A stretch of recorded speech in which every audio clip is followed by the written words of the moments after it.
In this lesson, we'll learn how to apply texture to features. First of all, select Edit, then Appearance and Texture.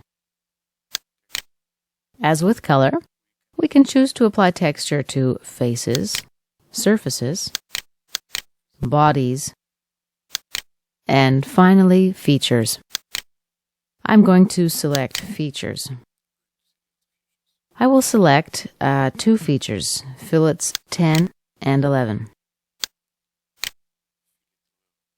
From the texture selection, I will select Metal, Brushed Metal.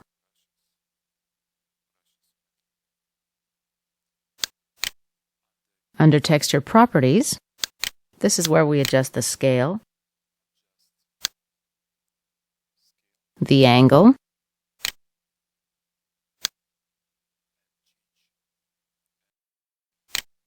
this is also where we blend the color,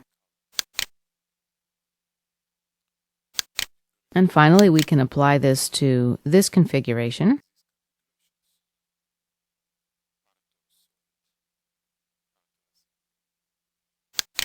all configurations, and to specified configurations.